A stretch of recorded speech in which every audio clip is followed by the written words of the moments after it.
All right. Good afternoon, everybody. It's now 7:05, and I want to call the town meeting of Colmar Manor to order. Thank you all so much. We're going to first start out, is there a motion to start the meeting? A second? I'll second that motion. All in favor, say aye. Aye. Aye. All right, thank you. Okay, let's do a pledge of allegiance. I pledge allegiance to the flag of the United States of America and to the republic for which it stands, one nation, under God, indivisible, with liberty and justice for all. All right, I'd like to have a moment of silence to think about those who are shut in, our veterans and those overseas, as well as some of our town family members, Miss Margaret, who passed today, this month, and also Mr. Nutt's brother. Let's think of them in silence.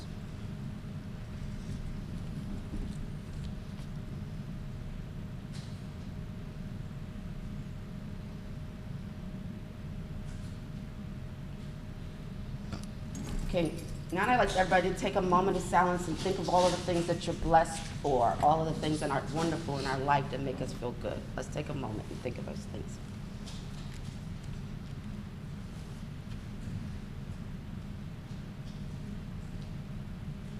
Thank you. Be seated. Okay, so what many of you may all be aware that we had an election, our council. We had election of all the council last week, and then today will be the swearing in of the council.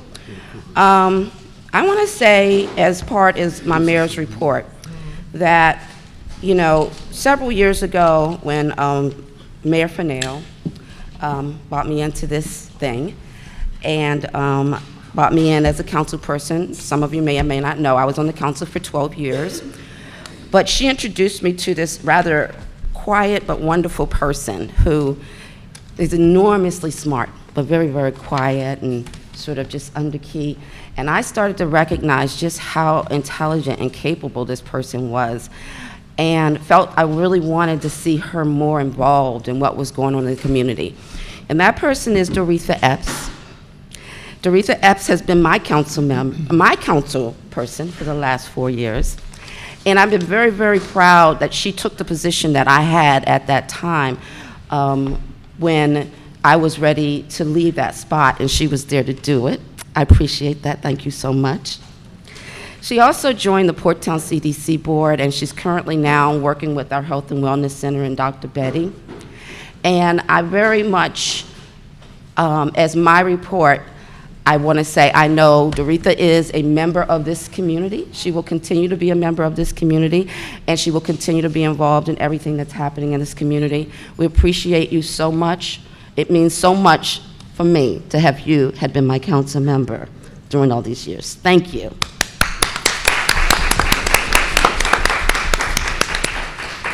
Now we'll do our council reports. There'll be more. But the council report, Ward 1. Oh, good evening. I thought you said no reports. You said none. None. Oh. No report. Okay. Okay. I just want to thank everyone who came out to vote for me. When are you going to do the I'll say something about Councilmember Epps. We became friends because our daughters were friends, I guess, since elementary school. And however, Diane got all of us, we were in a walking group, so we became friends. So I convinced Doretha to run for council, not only just me, but other people involved. And since she was been on the council, I really enjoy working with her and having her by my side. We're not only just here for 2 meetings, we do a lot of other things in the community. And out of everyone sitting at this around this table, I really can count and depend on Doretha Epps. So that part I'm gonna miss, but I'm also gonna welcome and take Melinda. And you know, I know we work well together. But I'm really gonna miss Doretha and all the things that she do. We sit on wings together. She's always there with me with my green team, my garden club meeting. And a lot of times, I may be the liaison, but there's so much you have to do or things you may forget doing, and to have that person right beside you and say, I got your back, man, that means a lot. So I'm really going to miss her. But the good thing about it, she's my friend. Thank you. That's right.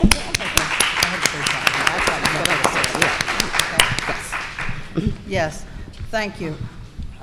Doretha came in very, very quiet. She's the sister to another quiet storm, Diana Fennell. And I've enjoyed working with her.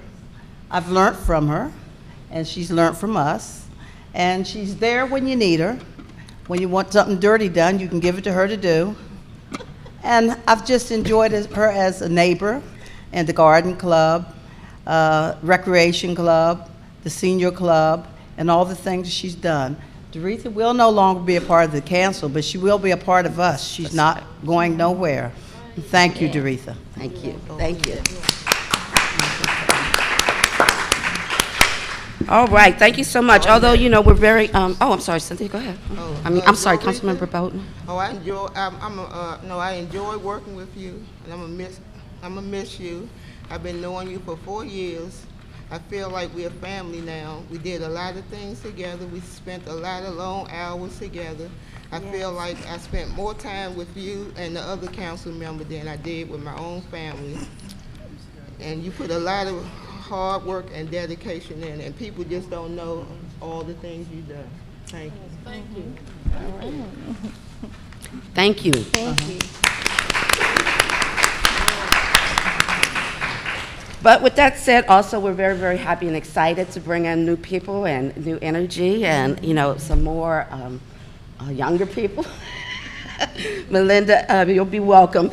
And we look forward to working with you as well. I'm very excited. This is all very exciting. You know, always it is. So thank you, Doretha, and thank you, Melinda. So the next thing that we have on the agenda. Can I say something, Mayor? I'm sorry, you want to say something? Yes, Yes, I ma'am. do. You do. All you have to do is ask. First of all, it's been an honor. I always say this in almost all my meetings that I love the town of Colmar Manor. I love the people in the town of Colmar Manor. I appreciate Ward 4 for having me and voted for me the first time around as their council and the second time around as well. I thank the mayor and council for their support, their help, and everything they have done. I really appreciate it, and I know Melinda is going to be a great access to this town and council as well. So Yep. Thank you, you guys. Thank you. So one of the things that we want to do before we move on now, the report on the work session, if you're looking at the agenda, I will just tell you, our work session was all about the budget. And so we'll be introducing the budget very shortly. But before we go there, I would like to offer this recognition to Doretha for the work that you've done, everything and how you made our town better over all of these years. Thank you so much.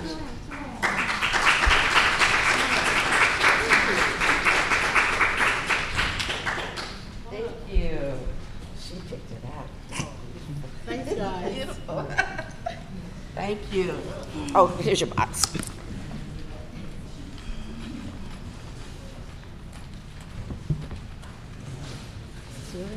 Okay. So the next item we have on the agenda is, we're gonna go to police report. Chief Sims? Hope everyone had a great Mother's Day. Significant incident. We had a theft under $1,000. An unknown suspect stole a bicycle. We had a first-degree assault on Bladensburg Road. The victim stated he was sleeping in an abandoned vehicle when an unknown man wearing a mask drug him from the vehicle and beat him in his face and head. He was transported to PGH. We had a theft under $100 on Bladensburg Road. The victim stated unknown male stole his beer from him and fled in a blue car. We had unauthorized use of a motor vehicle. The vehicle owner's juvenile son took the car and the keys without permission. They were located and 4 juveniles were charged. We had a second-degree assault The victim stated he confronted a man who was outside of his house, who was screaming and talking to himself. When the suspect assaulted him, he was also arrested. Code enforcement wrote 25 tickets, 27 follow-up investigations. He checked structures for status of windows, doors, broken glass, tall grass. We have 11 vacant homes in the town that are not registered, and we have 1 registered vacant home. He checked critical storage on people's front porches, such as building material, mattresses, and appliances, and room and houses, and he's following up on all. Also, I want to let everybody know on June 4th, from 7 p.m. to 10 p.m., we're having a Native American Cultural Festival here at the Town Hall. We're going to have dancers, authentic music, food, and vendors. We'd like to see everybody come out and represent our town, and I believe it's going to be televised.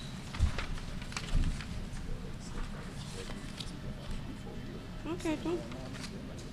No, just do the income expense.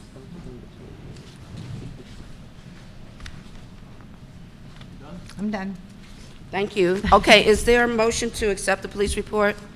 Yes, I'll make that motion to state it. And is there a second? Okay, Ward 1? Aye. Ward 2? Ward 3? Ward 4? And Mayor votes aye. Thank you so much, Chief. Okay, for the treasurer's report? I'll just give a brief overview of the April report. I know we were going to be discussing the budget later on, so we'll be just talking about a lot of different numbers then. So in brief, the April 30th, 2016 report is for the first 10 months of the current fiscal year. For the month, we had total revenues of $34,810.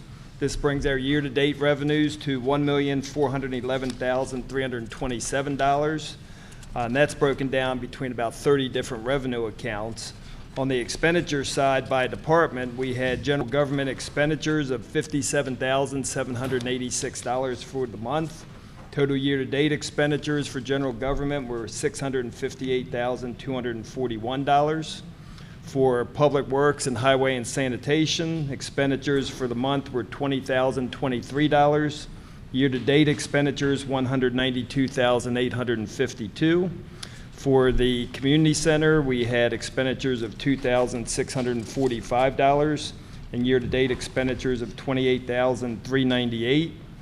For public safety, expenditures for the month were $25,053 and year-to-date expenditures are of $366,848. So total expenditures for the month were $105,508. Year-to-date expenditures, $1,246,342. And the ending cash balance at April 30th was $912,105. There's copies of the reports on the table. If there's not any left and you want more details, be sure to contact the front office and they'll be glad to get you on. I ask you to accept my report as written. All right. And I will also just add for anybody who's looking at the report, we put the percentages on the side of the report so that you can sort of track where we are in our budget. We would normally be around 84% of our budget at this point in time. And you'll note in most of our department areas, we're somewhere around 75%. So we are definitely spending under budget. So thank you for that efficiency, and thank you, staff, for that efficiency as well. Okay, so is there a motion to accept the treasurer's report? I'll make that motion as stated. Is there a second? Second. Okay, all those, oh, no. Ward 1? Aye. Oh, any discussion? Ward 1? Aye. Ward 2? Aye. Ward 3? Aye. Ward 4? Aye. Mayor votes aye. Thank you.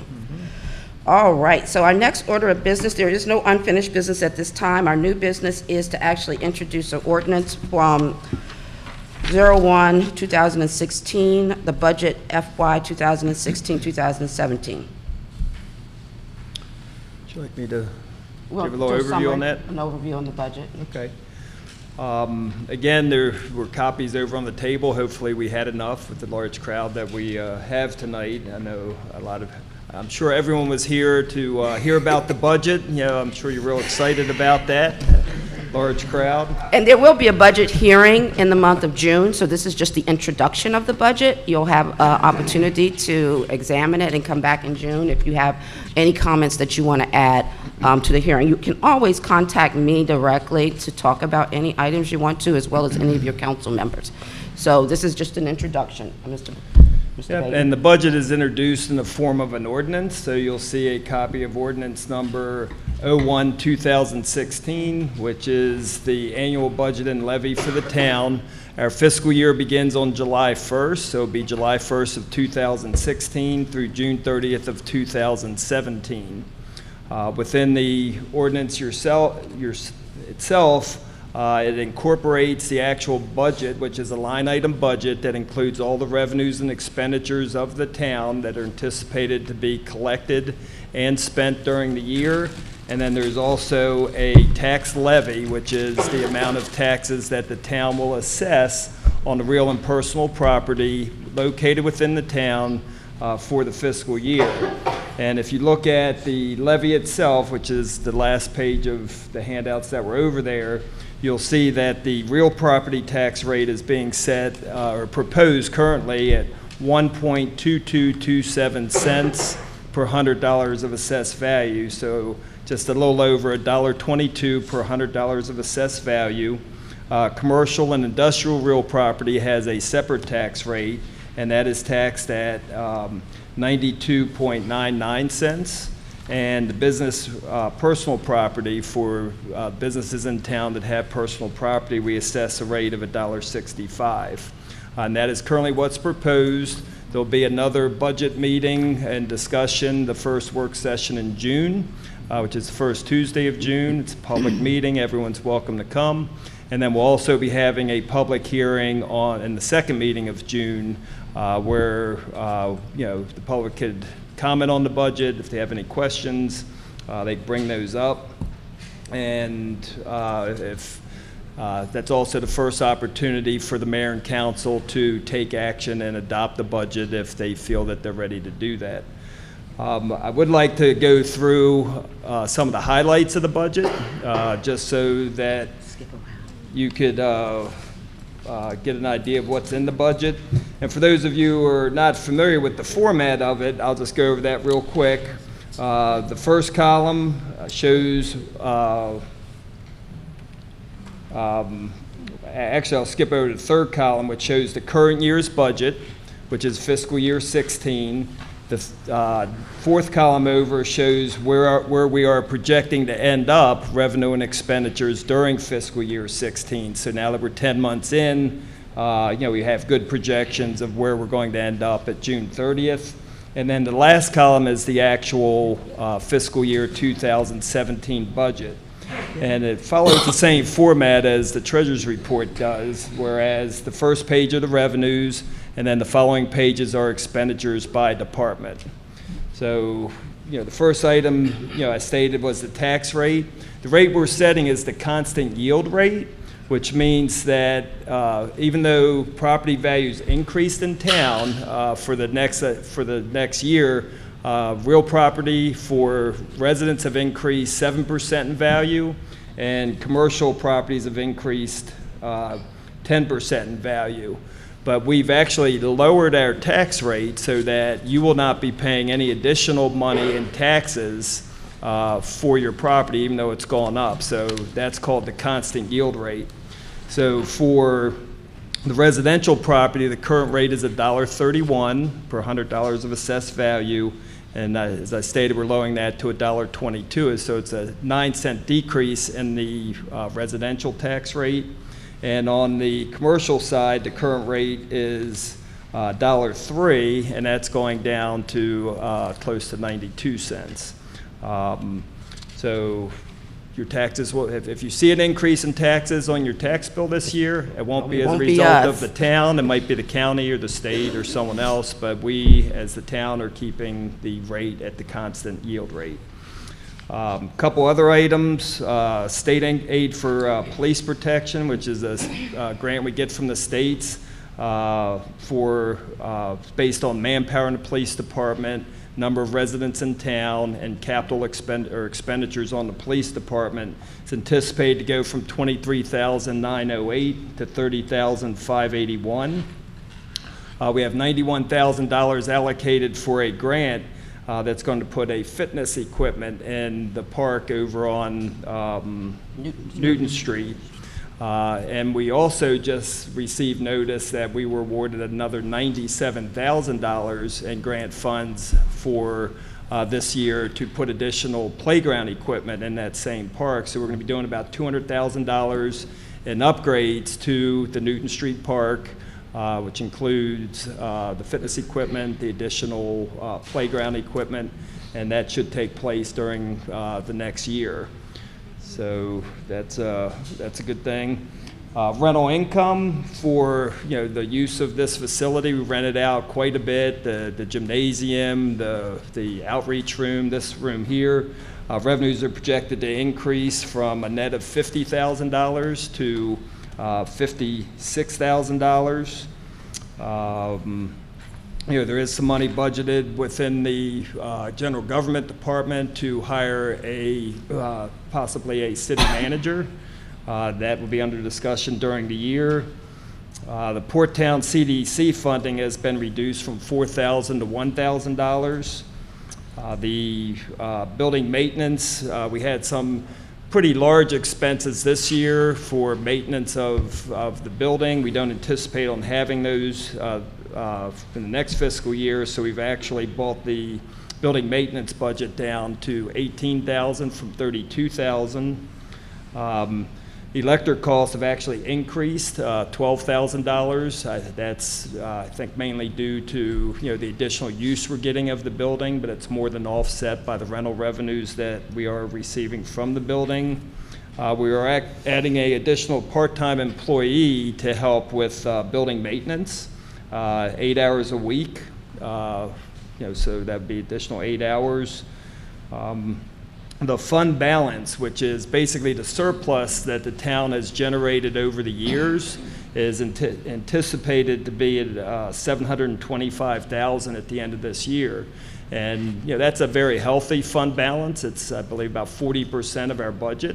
So you think of that as a rainy day fund. If something major happens within the town, a major storm hits or something, we'll be able to go into those reserves if need be in order to cover those costs. So the town's in a very good financial position.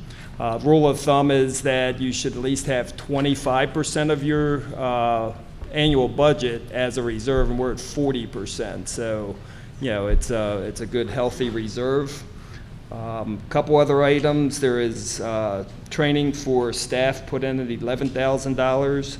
And we've also funded the Community Health Partnership at $7,500 to provide additional, or to pay for the staffing of the Port Towns Community Health Partnership. As you look at the budget, you'll see that there's probably over 100 different expenditure accounts. There's 30 or so revenue accounts.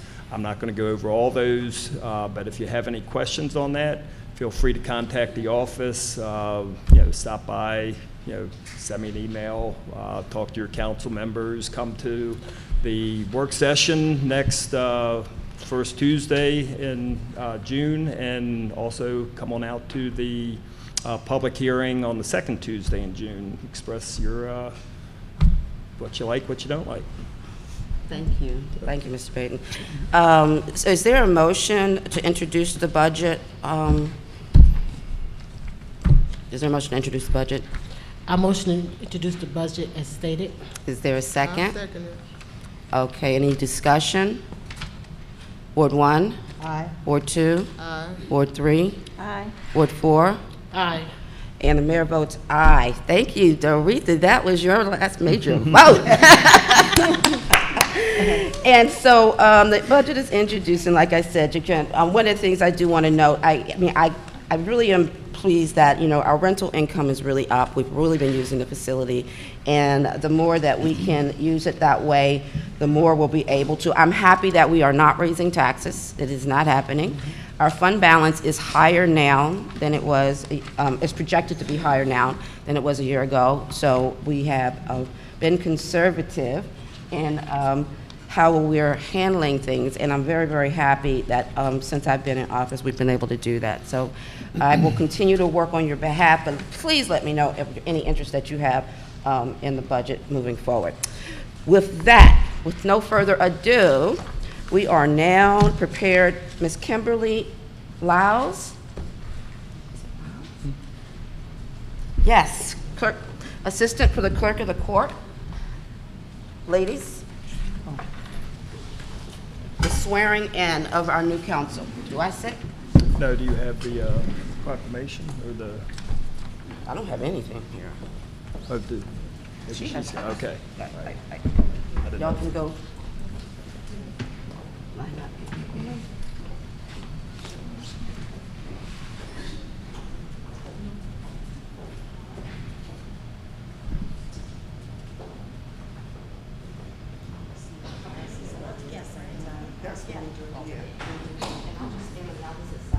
Is this my phone? Is it on? Okay. Yes.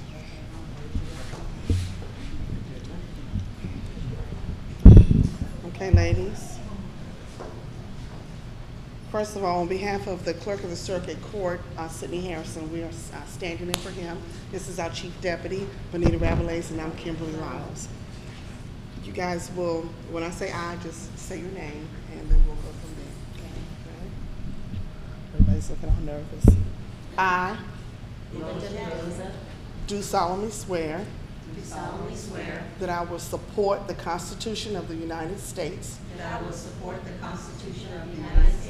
and that I will be faithful and bear true allegiance to the state of Maryland and support the Constitution and the laws thereof. And that I will support the Charter and laws of Prince George's County. And that I will, to the best of my skill and judgment, diligently and faithfully, without partiality or prejudice, execute the office of council member for the town of Colmar Manor in Prince George's County, according to the Constitution and laws of this state, and the Charter and laws of Prince George's County. Thank you. Congratulations.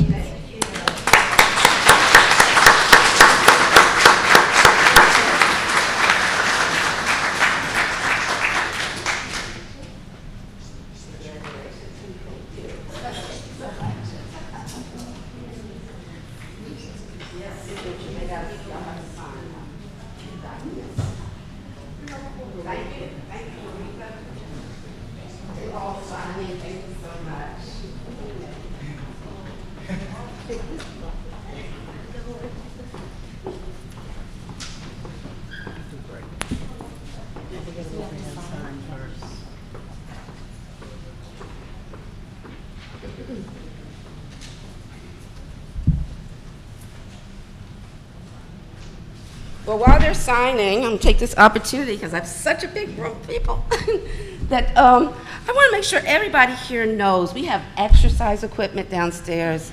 We have a track downstairs, weightlifting equipment.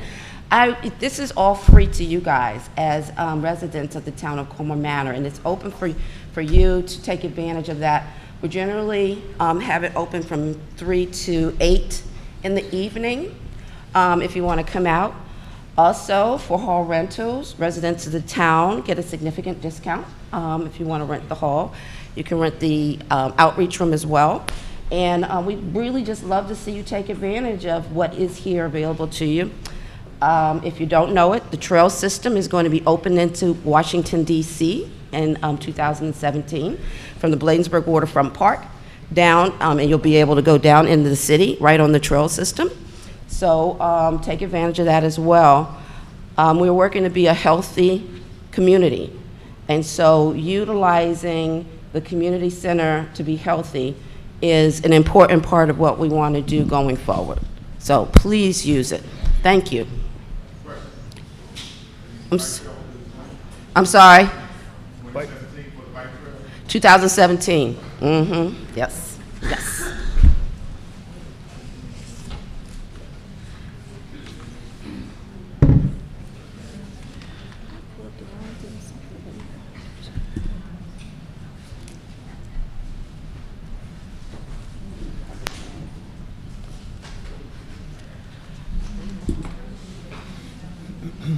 I forgot all the council members had to be sworn in. I was just thinking it was. Well, then, that's right. You're right.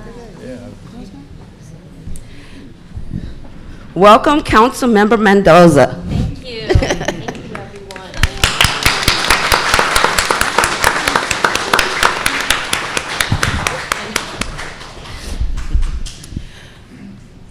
I guess this is only going to take a second, so I can go ahead and kick off. Now, where's Mr. Parker?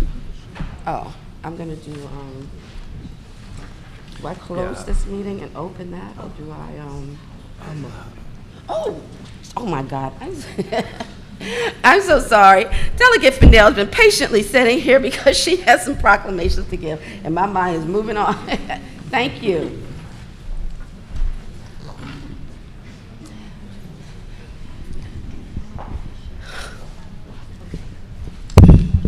Thank you. First of all, congratulations to each and every one of you. Thank you. Ann Blue, Thank you. Cynthia, Vivian, Melinda. Staff, it's a pleasure to see you. My colleagues, my friends, my citizens, my neighbors, my family, it is an honor to be here tonight to congratulate each and every one of you on your win. And I want to say to Melinda, we watched Melinda Mendoza grow up. Her father, I've been over there for dinner, eating certain things. We weren't going to say what I don't eat anymore. But I want to say that I'm so proud of each and every one of you tonight in reference to the hard work. You should have seen Doretha's face when Melinda won. It was so happy. Now, because all she wanted to do is retire and do some other stuff. So I'm so happy that you have someone who's been in the community for many years and know the community and who has grown up in this community. It is such a pleasure to have someone with energy and youth, not to say that you all are old, Yeah, we know. to the council. I do want to say my colleague and I, Jimmy Tarlow, will be here next month to do a proclamation. We do not have it tonight because Jimmy is not able to join us tonight, but we will be here on June the 9th. If you, Mayor, can add us to that agenda and make sure that we get here and then make sure that you all receive the council their proper due in reference to their winning. And also I have my good friend Malcolm Augustine, who's also on the Democratic Central Committee, who would like to say congratulations. But I do want to say congratulations. This is home for me. Yes, I sat patiently, and I was here. And I thank y'all very much. Thank you.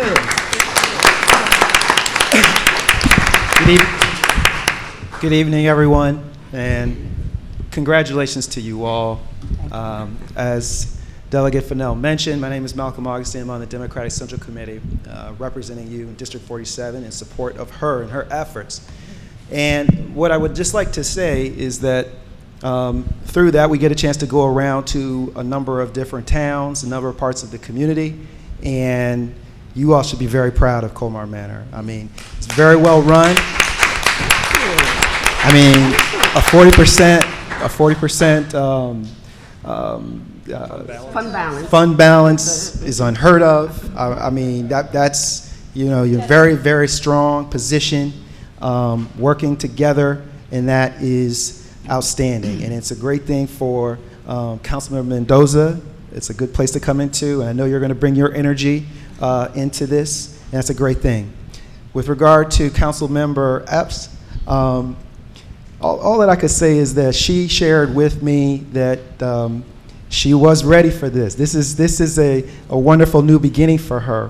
I mean, obviously she's a wonderful mother, grandmother, sister, friend, neighbor, but she is also a daughter, and she's a family person first. And there's a a family as we all are, and she's able to support that family. It's the most important thing for all of us, and I just think that she's such a wonderful person, and such a pleasure to have you here, to be a part of this community, and obviously we all love you very much, and congratulations on your future endeavors.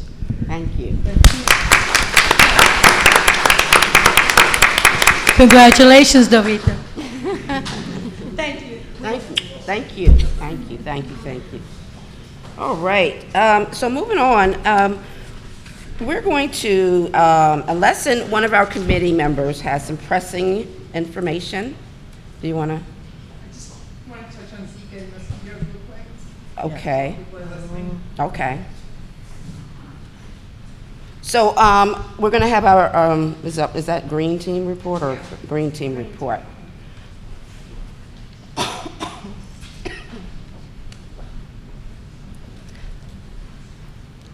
I'm Carrie Biggs-Adams from the Green Team, our sustainability team, but especially this summer, I'm from the anti-mosquito team.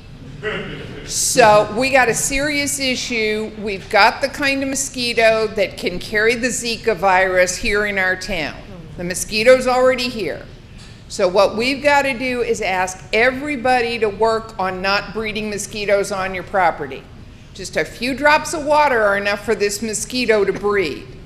So now that it's been raining every day for 13 days, you've got water in your yard. If there's water standing in things, you need to go out, walk around, take a look, turn the pot over, turn the kids' toys over. If you got old tires outside, that's their favorite habitat. Let's get rid of those, get them recycled, get them out of the yard. We have got an organic treatment that really works. It's highly rated. It's a mosquito spray called Mosquito Barrier. It's a garlic spray. We've been using it here in town for over a year. It's very effective because we have banned pesticides and that bill goes into effect in June. So we don't want you using Roundup. We want you to use the organic things. We'll be happy to teach you about all of them. Our green team meets once a month.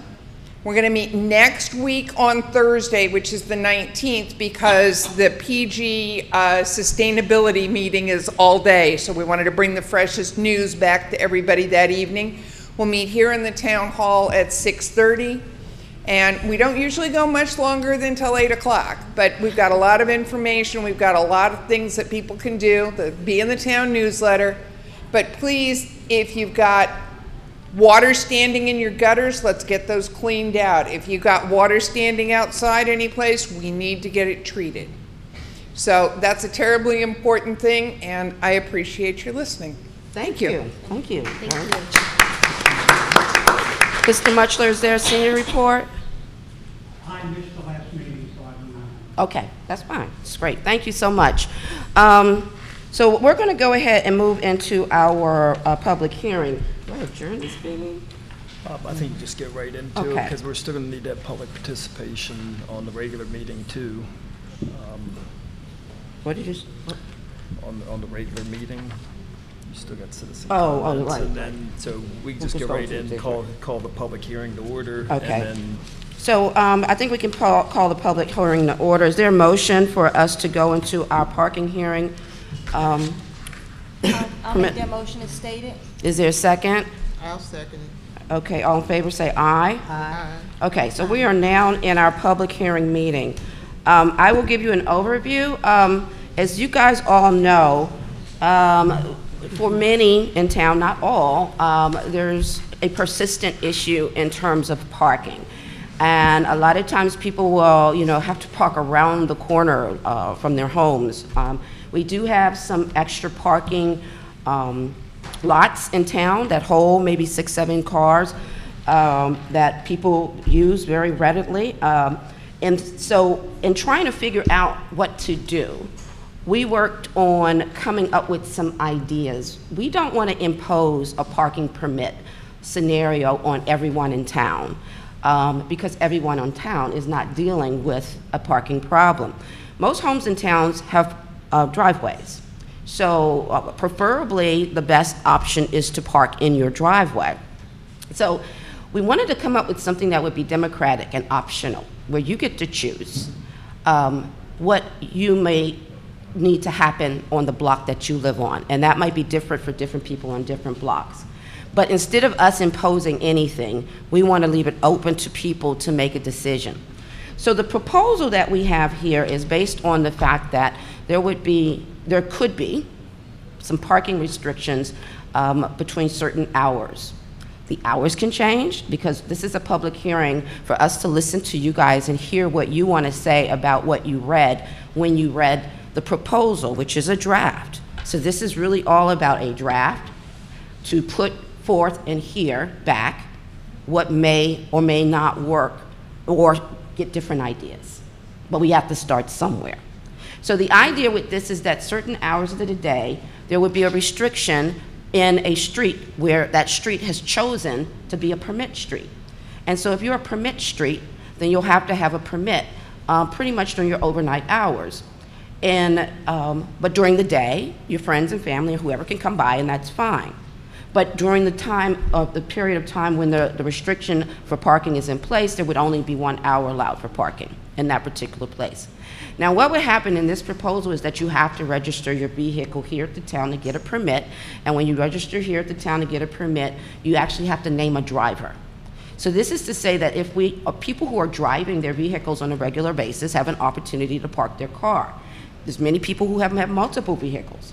We would ask that if people have multiple vehicles, that they put their extra vehicles in their driveway so that other people who are driving their cars every day can actually have a parking space to park. And maybe, and this is no guarantee this is going to change anything. This is just something to try to see if there's a challenge in your street that you have an opportunity to solicit some people on your street to want to participate. So this would be the deal. 10% of your street has to petition to participate. So if you've got 20 houses, that's 2 houses on the street would have to say, we want to be in. After you petition to participate, then the entire block will be given a chance to say, do they want to do this or not? 51% of that block has to agree that this works for them in order for us to move forward with the permit process, and then you can get permits. Now, you would register your vehicle. You can always park in your own driveway. You can always park in somebody else's, somewhere someone else has allowed you to park, no matter permit or not. And you can always park in the extra parking lots that we have. Your friends and your family as well. Now, there's also a provision in here for visitor parking. Sometimes you have people who are going to come, might stay with you for a while, they're visiting. You'll be able to get a permit for a person that's going to be visiting with you.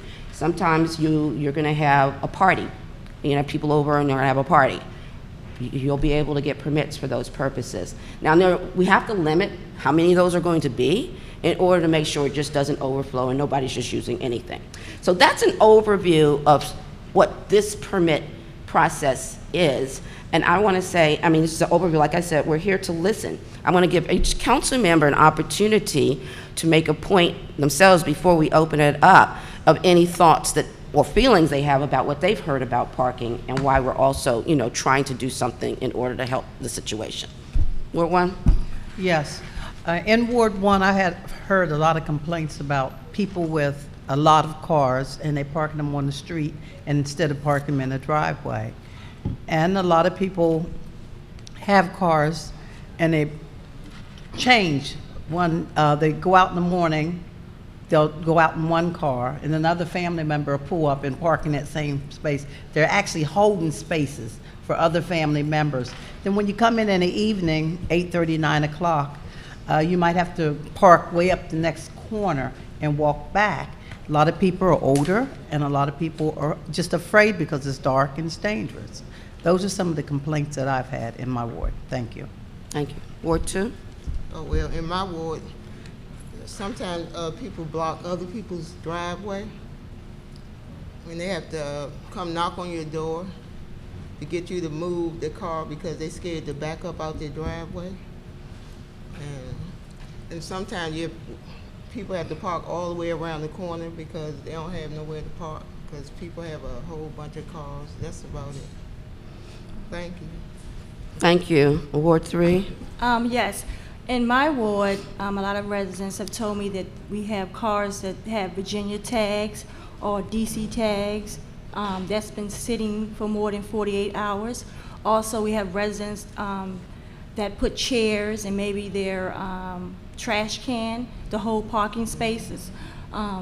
So that's a concern. And also, like Councilmember Bolin said, we have some people that's blocking driveways. So when people are trying to get into their driveway, they can't because the car is so close knit. But basically, the out-of-state tags and the sitting of more than 48 hours is concern in my ward. Thank you.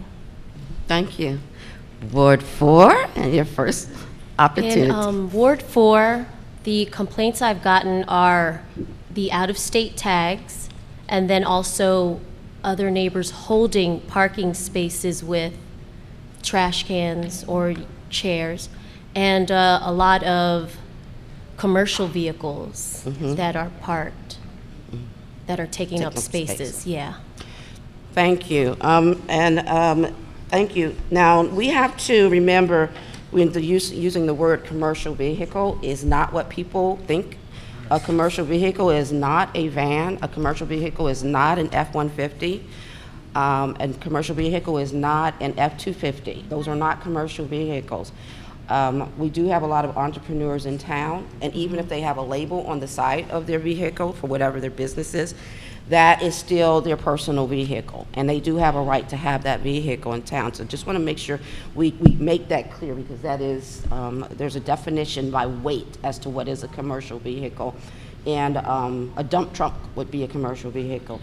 So I want to open this up to people. I want to remind everybody, I do think we know all of the problems, and I really want to focus on the solutions. So in putting together this program, I would like your ideas on how to make the program better or work better. Or if you don't want, I mean, the truth of the matter is, because it's optional, it's already a given that you don't have to do it. So this is really all about how could we make this better if you did want to do it.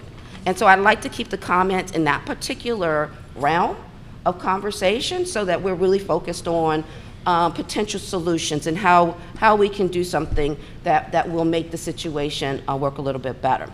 So when you come up, now did they sign? So okay. State your name and address.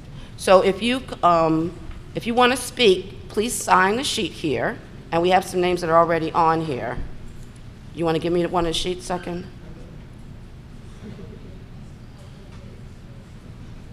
You said you have something with names on it?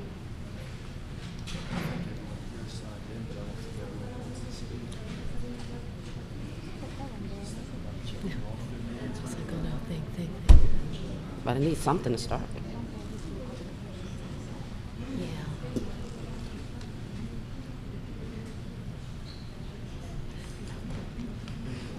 Okay, so if you've already signed the sheet and you want to come on up to the mic, you can state your name and the street that you live on. And your ward. Huh? They don't know their ward.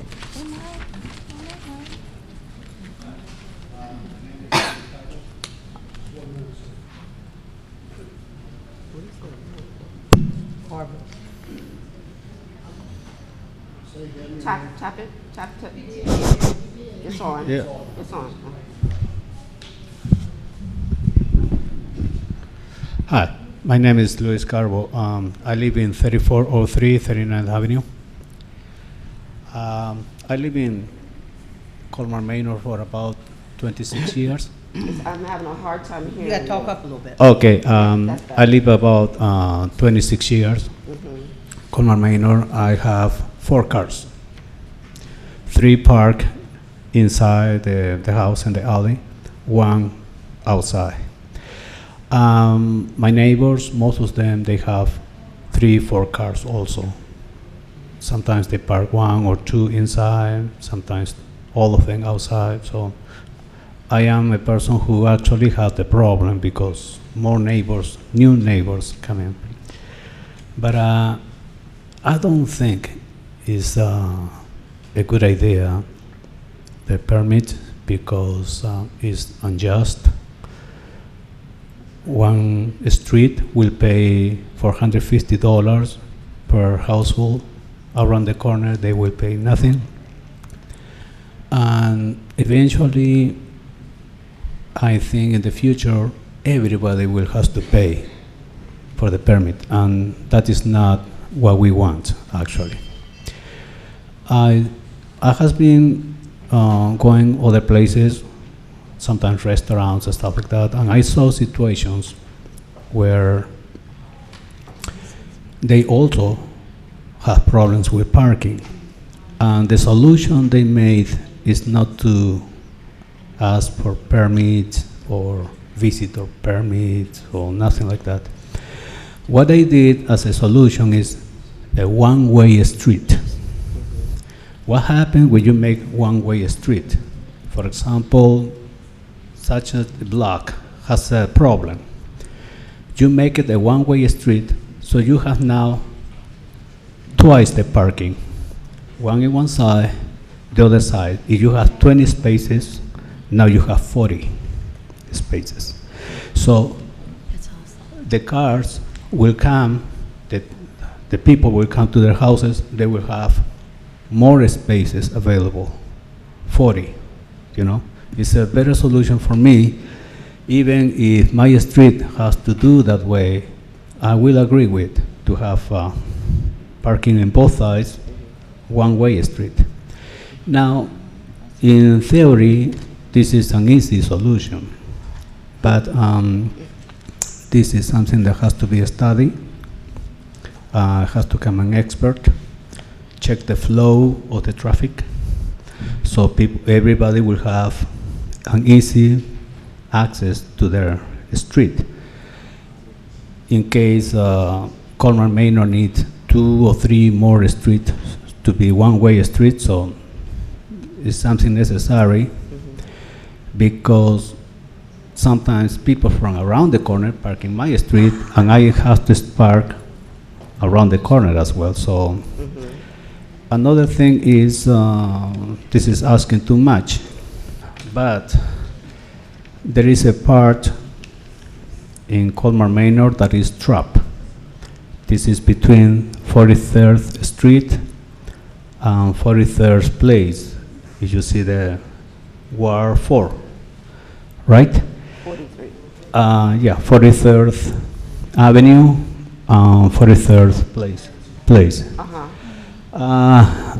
I think if the one-way street is made in order to make the traffic flow better, here is the entrance to the park. And if we make a connection between Bladensburg Road to 43rd Place, in order to make a flow to come in for the people who live in here, in case they make a one-way street, they can just come this way. They don't have to go all around and make about 3-4 turns for nothing. But one-way street, I think, will be a better solution. Think about it, please, you too. I'm gonna tell you something. You're gonna get used to. Okay. Okay. Right? Well, After work, everything, you're gonna see. You're gonna get used to the one-way street, and you won't have to pay $450. You won't have to pay permits for visitors. Plus, you won't have to pay for voting. I'm sorry, but you are charging people if they want to vote an amount of money, and I don't agree at all with that. Well, I mean, one of the things I really don't want everybody to get stuck on the amount. I mean, really, let's just take that off the table if we have to. Yeah, because it's not the really, idea no, is the forget about cost. The cost was mentioned because if you're gonna have permits, you gotta put signs on the street, and the signs cost some money. Now, whether the whole town as taxpayers are willing to be just a part of the tax base, it doesn't have to be a fee. That's why this is all a draft. So I don't really want everybody to get really too overstuck on the fact that the fact is that signs cost money, so you have to put them up, and who should pay for it. Everybody can decide that this is something we do globally if we were going to do it. I like your ideas. Thank you. I really do. About the signs that you are talking, one-way street, do not enter signs. I believe Public Works, or they have a lot. I used to work for government. Plus, I volunteer to install them where it's needed, so you don't have to pay anything. I want everybody to, thank you so much. I want everybody to be mindful of the time and try to limit your comments to about 2 minutes, please, so that everybody gets a chance to speak who wants to. Good evening, everybody. Good evening. I live in Ward 4. I do understand that this is a touchy subject, especially, you know, because we have homeowners don't want to be limited on what access we have, you know, as much taxes that we pay in this little tiny town where we have our properties will be ridiculous, you know, to add up some more to it. I do understand the problem of parking issues. I do see the problem, you know, with foreigners or other licenses. And unfortunately, you know, we as the homeowners are the one also creating the problem, because once we are renting rooms, you know, bringing more people with more vehicles that, you know, a household can handle. Right. Two, we are keeping a 1960 or 1950 or 1900 vehicle, because on my head, 1 year of this one, I'm gonna win the lottery and I'm gonna make it new. Right.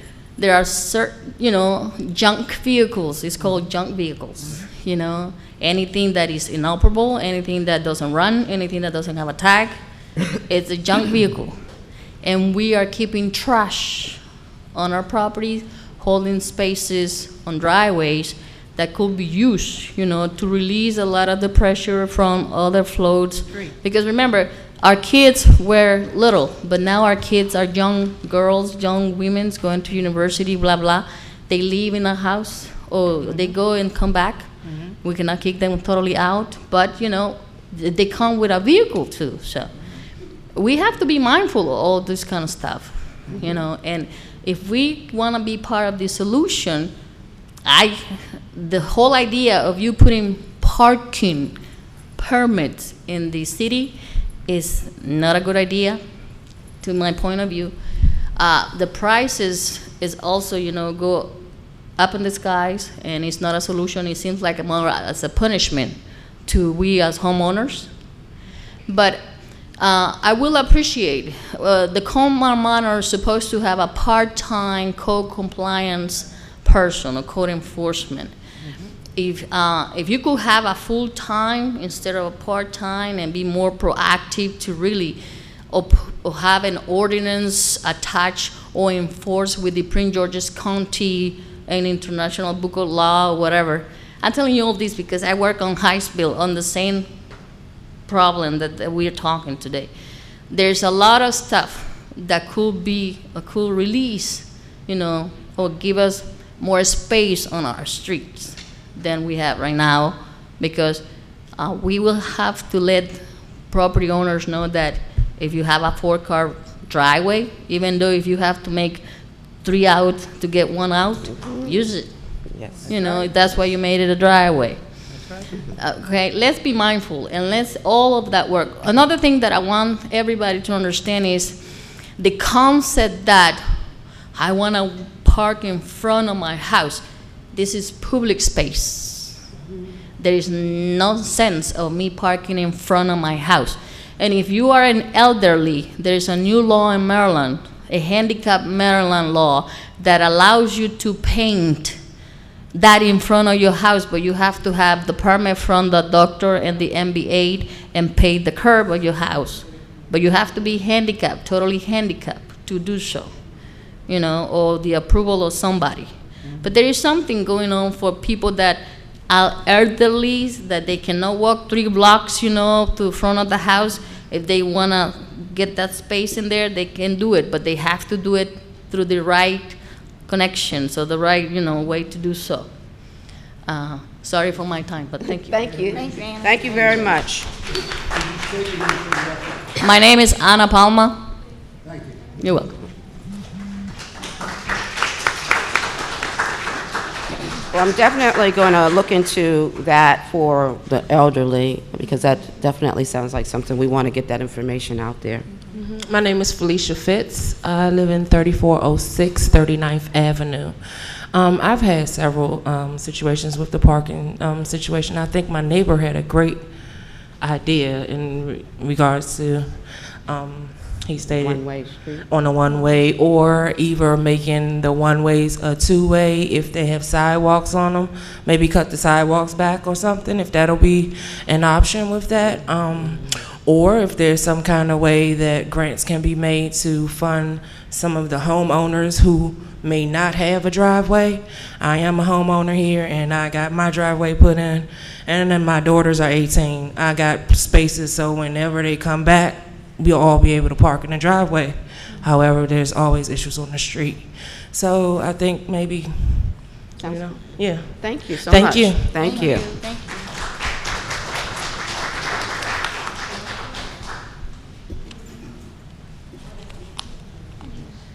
Hello, my name is Donna Carter Edwards, and I live at 4301 Lawn Street. My issue is something that you didn't bring up, and maybe I missed it. The problem I'm having is with the parking lot in between Mr. Hale and my home. Mm-hmm. And I guess my question is, who owns the parking lot? The town does. The town does, okay. So therefore, the issue is someone is hitting my fence. And before, when I lived there, when I lived there 10 years ago, no one ever parked against the curve that's adjacent to my fence. But now, I guess with how tight it is, more people moving in, people are using that as a parking space. So my solution, since you want a solution, it could be that maybe you could put up borders so that people won't hit my fence, because, you know, those cement borders, so they'll damage their car instead of my fence. Because it's getting to be on a regular now. Even though I was out of town, my lovely neighbor, Dorothy, called me and told me someone hit your fence again. And a week before, someone had hit my fence. And I was told by someone, even if they hit my fence, they can't just go to Home Depot and get those slates, because they're wider and they don't have them in the regular home hardware stores. I would have to go back to Long Fence. Hopefully they will have the wide slates. They 5x8 in the store, they 4x4. They will have to replace my whole fence. And they will have to go through Long Fence. So I already went through that. And someone had hit my fence before, and I talked to that neighbor. Whoever's hitting my fence now, they're not leaving a note. They're not saying anything. And I had to replace the post. So therefore, I did it. I talked to the neighbor. They used to have a lot of parties. They slowed down some. I don't know why.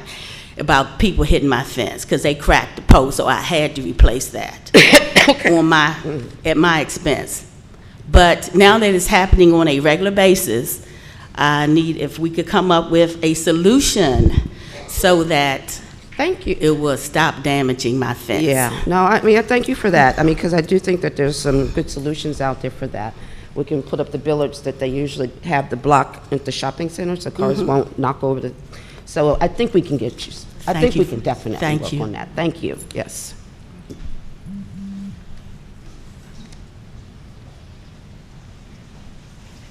Hi, my name is Naya. I live on 39th Place. What address? You don't have to say the addresses. Just the street. 3404 39th Place. And my name is Naya Saavedra. I live in a 6-person household. I have my parents and I have my siblings, and we're all older and we all drive. We all have our cars, personal cars, and we do use our driveway, and it's like a lot of people, and we do have one car outside for my mom, since she was the earliest to wake up. The thing is that I have neighbors that have driveways, but they don't put their cars in their driveway, so it's like a hassle for us, for me and my brother, to wake up and move our cars for my parents to go out. And the parking lot near our house, somebody always puts something there and they leave it there. And there's been like this trailer thing with logs and stuff, and they haven't moved it since. So we can't usually park in the parking lot, like I always park whenever I come home late from school. Another thing is that people usually park in front of our driveways, in our driveway, and we understand that you don't have parking, so sometimes we let it go, but sometimes it's like constantly, and my father has to leave sometimes at 3 in the morning, so it's a hassle to knock on, I kind of feel very sad, to knock on somebody's door and tell them, can you please move your car? So, okay. Thank you so much. And the one-way street thing, I don't think that's a good idea because my parents do have trucks, and I do drive a truck, so it's going to be hard for me to get out. Yeah. So. All right. Thank you. Thank you for your thoughts.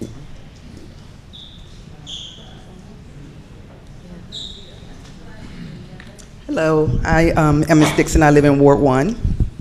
And I don't know how I feel about the parking situation or the parking. Ms. Dixon, and I live on Newark Road, 3903. I don't know how I feel about the parking because we don't necessarily have a parking issue on Newark Road. My concern, though, is if I understand the language or the draft correct, if my block is not one that adopts, we could possibly be an overflow street. Yes. Yeah, that's a concern for me because while I don't have necessarily a parking issue, I have neighbors who can create issues that are, situational. Okay, so my major concern is, or my major suggestion is it a possibility to do something where you tax or do something with investor property owners? Because that is my issue on my block. I have probably on a 7-block house, maybe 3 of us are owner occupants.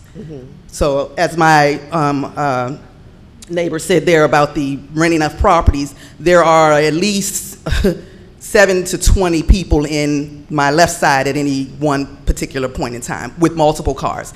They've damaged my property, pretend not to know how to communicate with me, and so now I'm stuck with my concrete wall broken and commercial vehicles coming and going. So while I don't have a parking issue per se, I have those kinds of concerns. And I think that if you were to suggest or create some sort of a solution where you could address non-owner occupants who are renting their properties and not being responsible for those renters, that's something that could, release some leeway. Thank you. Sure. I do want to point out, though, it's important to understand that owner-occupied are not the only people who actually pay taxes in the town. If you are renting, you are actually paying taxes through your rent. So I know a lot of times people bring that up as far as whether someone's renting or whether they're owning. The owner is actually paying the rent. The owner's actually paying their taxes, even if they're not living there, and the renter. Now, if you're talking about what you mentioned, which is multiple people who are not related living in a household, that's a different story because then there are some remedies that we can have towards that if we know that's happening. That actually there is a surplus cost if that's a circumstance. But also remembering that, so somebody who's renting a house, just a little bit of education, if somebody's renting a house to a single family, then we actually get more taxes out of those because they don't get the homestead credit. As homeowners, we get a credit for homesteading in our own property because we prefer to have people who own their own property. So we actually pay less taxes than someone who's renting to a single family. But if you have a situation where there's someone who's renting to multiple people or unrelated matter, then you can always contact office and leave an address that can be sort of reviewed and looked into, okay? So it's kind of all 3 different things. Thank you.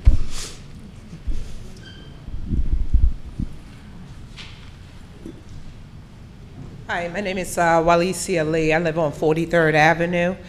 I guess my problem and concern is when we opened up to commercial vehicles being able to park on the street, now we have multiple vehicles on 43rd Avenue, commercial vans that is taking up multiple parking spaces.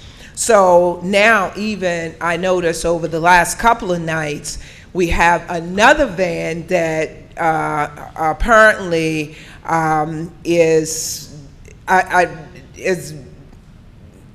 a friend is parking it there, that belongs to the other friend, correct. So now you have another additional van that's sitting. So now you have about 5 vans. So the young lady that came up earlier, as it pertains to her fence, one of those vehicles is parked along her fence. And so I think that's where the problem is now occurring. And now when you have also vehicles that's sitting in a parking space for more than the ordinance allow for, and not being ticketed or marked, then that creates an issue as well. Now, I do have a driveway, and I do have a vehicle that have tags on it in my driveway that is not working, but it has tags on it, so that's my prerogative to have it there. Now, if I choose that I want to park on the street, I can do that too, because that's what my tax money paid for. However, once again, when you have rental properties and you have people with, as such in this case, with all these vans, that is, I mean, they're going from one street to another street, and it's that's, to me, when the havoc started, when these commercial vehicles started back parking on the street. So I think we need to do, that needs to be addressed, as well as how long a vehicle stays in a space, and what are we doing about it? Thank you. Thank you.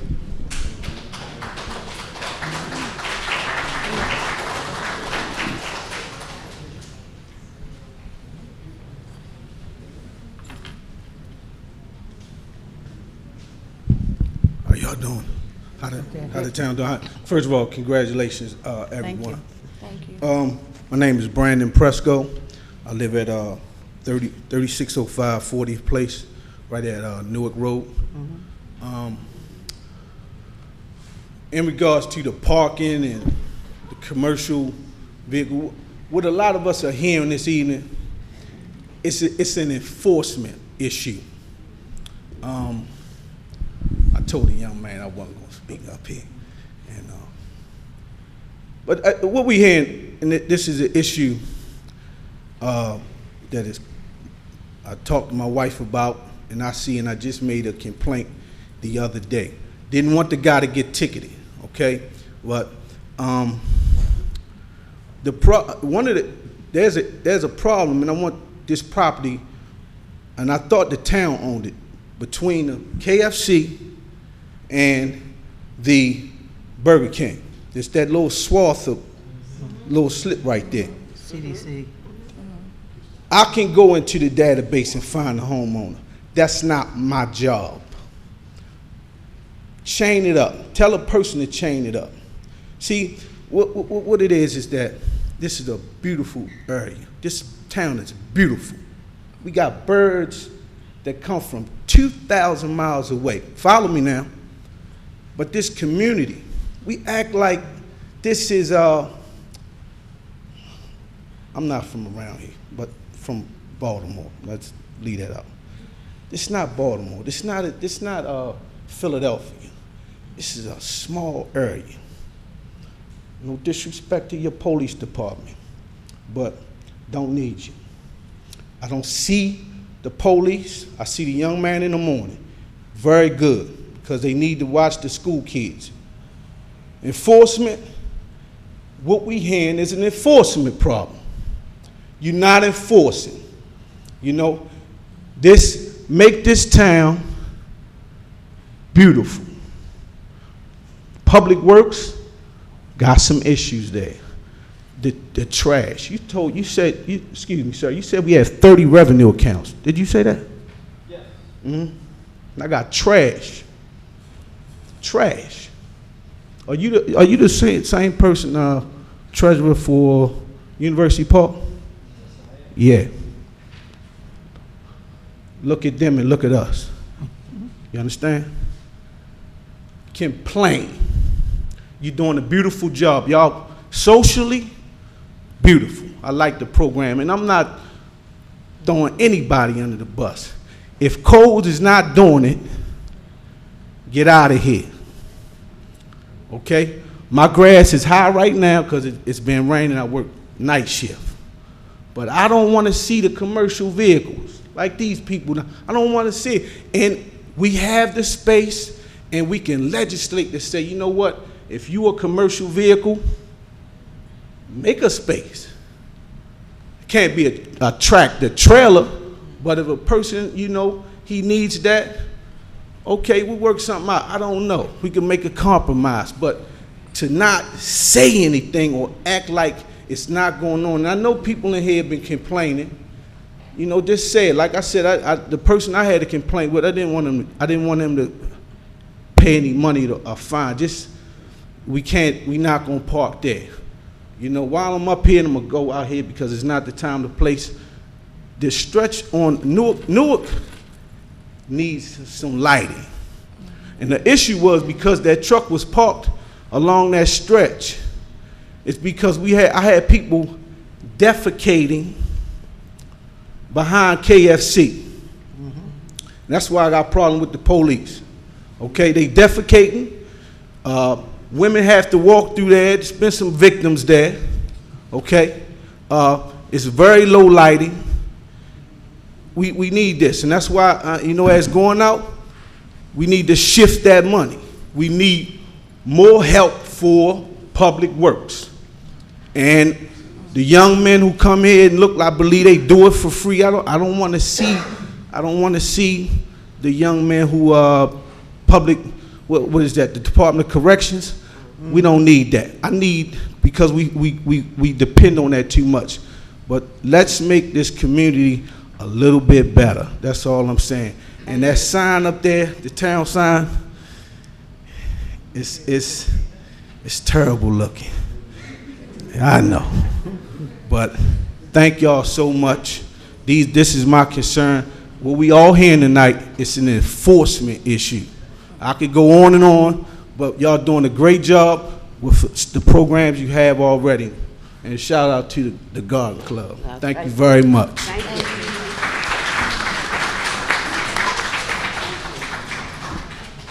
Good evening, everyone. My name is Kenneth Hill. I live 4205 Newark Road. As a caveat to what the gentleman just said, I have an enforcement issue as well. My daughter was coming home one day last week and was being followed by a car. I subsequently called up here, talked to Enforcement Lawrence. Enforcement Lawrence said the police department was closed, wasn't nobody here, so he told me to call Prince George's. I subsequently called Prince George's. They came out to address the issue. Subsequently thereafter, I was approached by a person that I pointed the vehicle that was there, like you say, ordinance, longer than a week. So I pointed to the vehicle. I asked, before I called the police officer, I went to my neighbor. She's an older lady, Miss Mahoney. Don't know if y'all are familiar with the young lady, but she lives next door.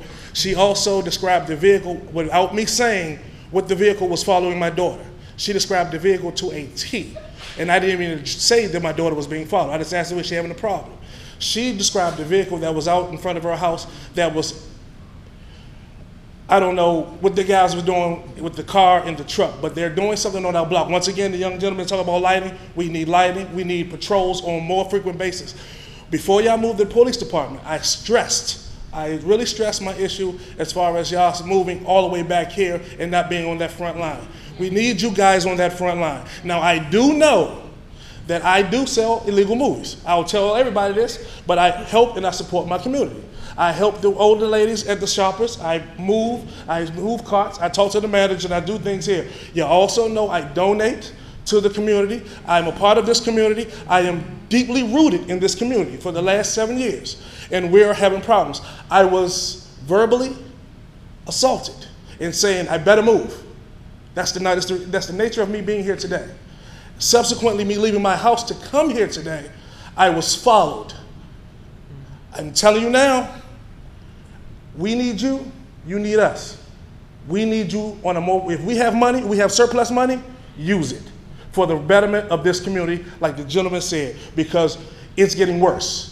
It's getting worse. You have guys walking up and down here, y'all lock them up, they go out of jail in a couple of days, and they right back at it. Right. Now, I'm telling you right now, I do sell movies for the people that need me, wholeheartedly, because I know y'all out here. And some of y'all are in here today. and will not name names. But with that said, I need you to step up to the plate because I've been stepping up to the plate and been doing what I should be doing in my community.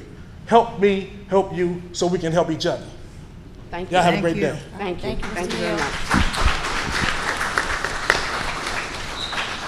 I will not go past anytime unless I know. Thank you. We hear you. Thank you. Next? Anybody else?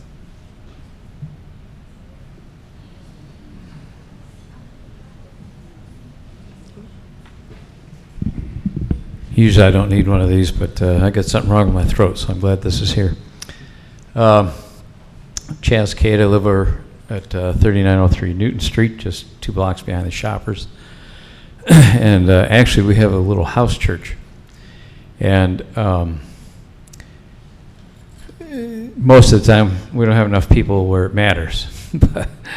but once every 2 or 3 months we have what we call a United meeting. And we have people come from lots of churches from all over the place. And if we had to have a parking permit, you know, we would probably have to have about 15 extra things because we have people coming from, like I say, lots of different areas. And, you know, like I said, I also said, we're a small little church. We don't have a lot of funds coming in. And, you know, when I hear that, we've got almost $750,000 in the fund that's, you know, what do you call it, rainy day money or something? If I had $750,000 in rainy day money, we wouldn't be such a small building, for one thing. But we'd need,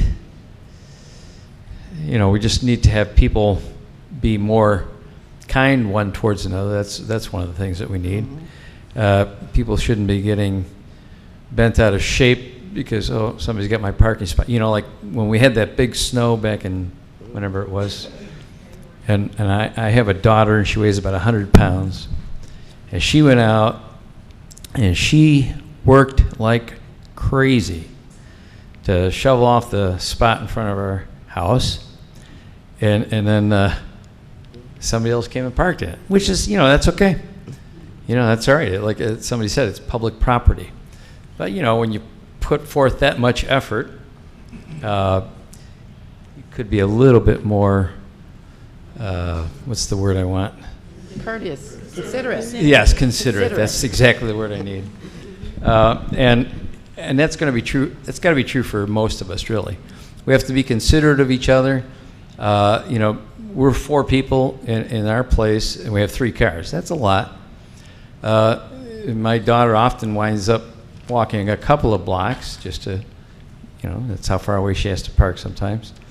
We have to work at not blocking each other into the driveway.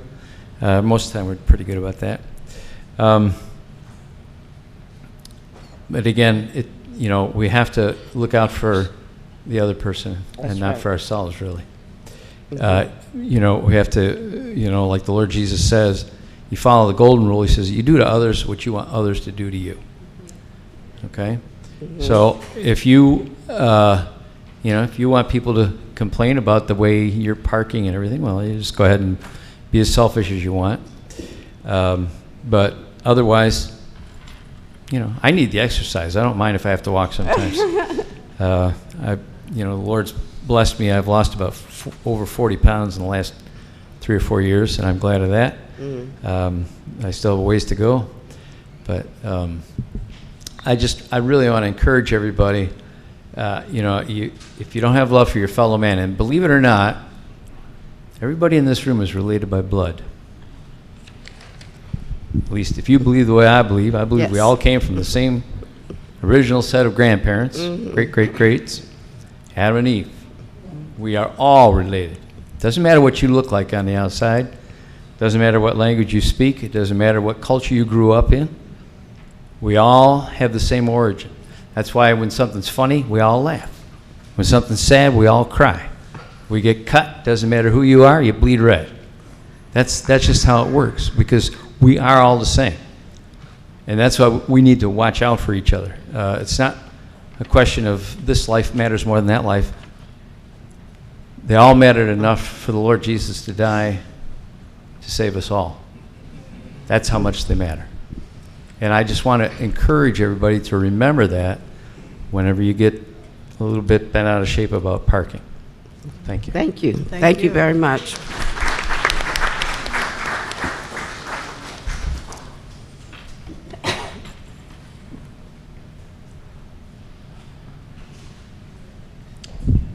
Good evening, all. My name is Melvin Watts. I live at 4207 Lawrence. I'm going to start off and say something controversial here, so everybody can get upset, but here we go. In order to have to implement this parking situation, will the charter allow this to be put in place on public space? The town charter, will that be allowed? Okay. Now, with this situation, everybody has some different streets. I live in Ward 3. In Ward 3, one gentleman referred to one-way streets. That wouldn't work in our ward because you can only park on one side of the street. So when you have 10 houses on that block, you can only park on one side of the street, so that's going to cause a problem. Now, I look at this situation to be this way right here.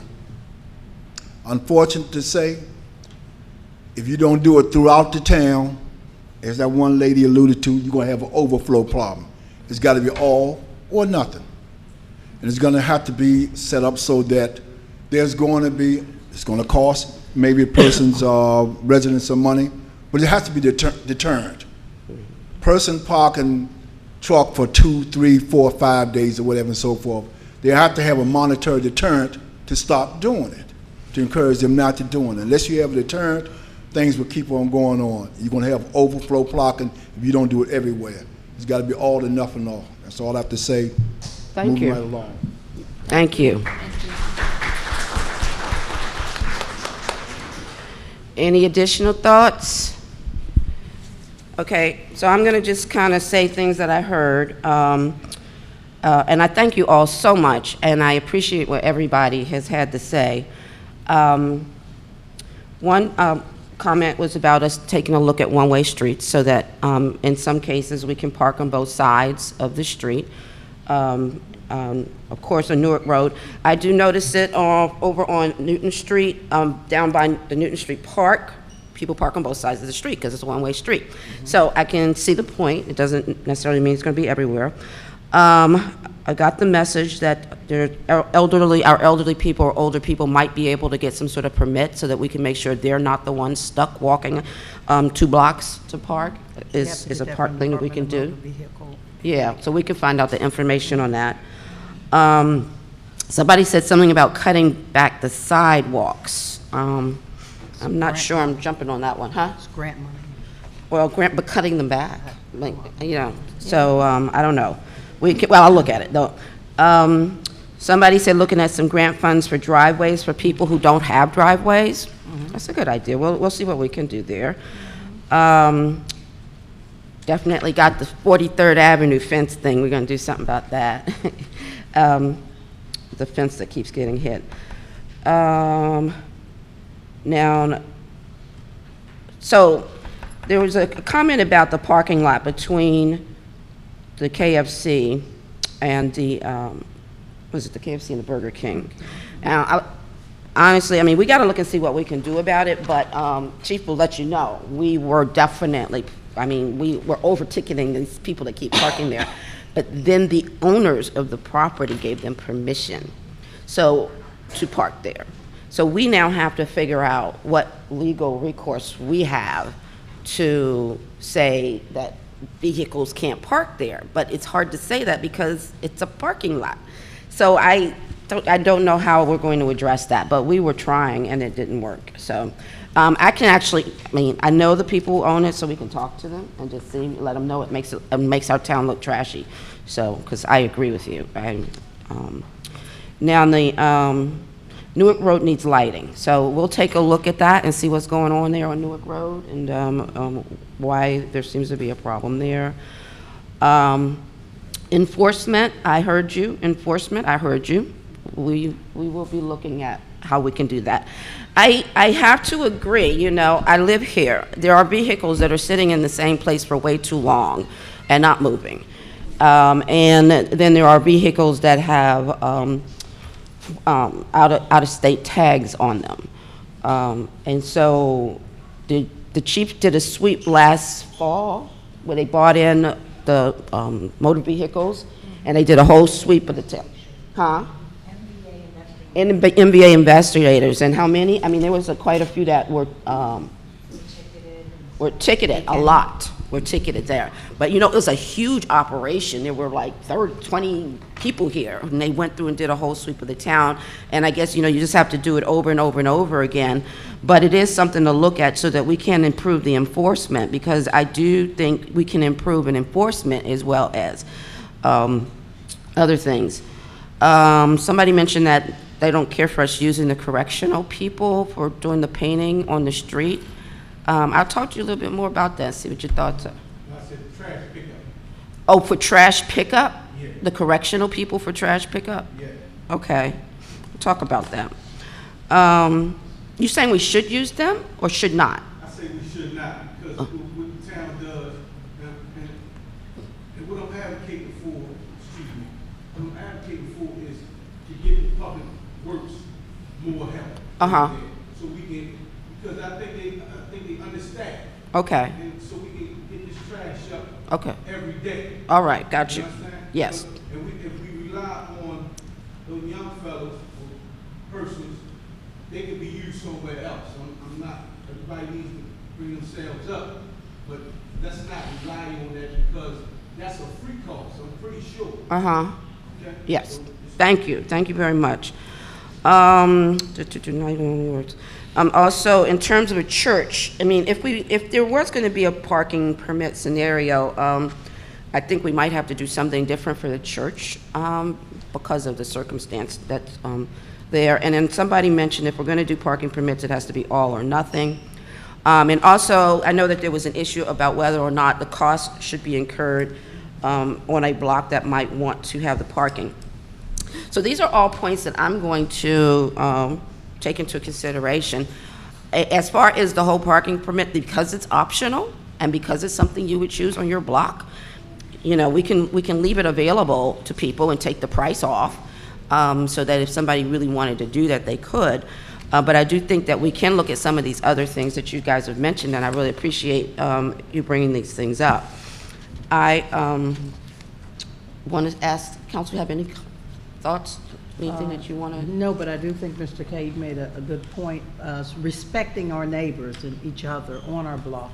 Talk to each other, see if you can compromise, work something out, you know, instead of everybody getting angry with each other. That would help a lot. And I know there's a problem on 40th Avenue and Newark Road, the corner, that's a lot of, it's the town's property, it's a small lot there by the sign, but all the commercial vehicles constantly stay there, you know. And so if someone comes to visit, some of the neighbors live there, there's nowhere for no one to park. You know, the commercial vehicles are there night and day, you know. But the problem, I mean, the thing When I'm they're having a not hard there, time their getting vehicles past- are there. Yeah, well, They pull up with their vehicles, and they park their vehicle, then they get in a commercial vehicle. So the lot's never empty for no one to use. go ahead. Anybody else have any comments you want to make, or anything that you? I think I hear from the residents, basically, we need to do more with our code enforcer. Maybe, like the gentleman said, we do have money in our surplus.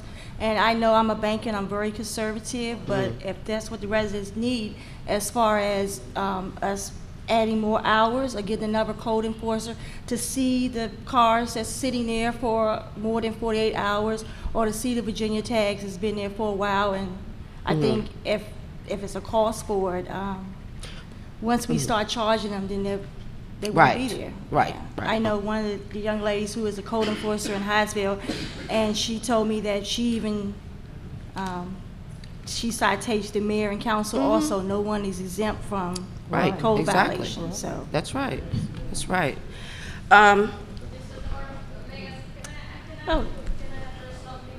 Can you?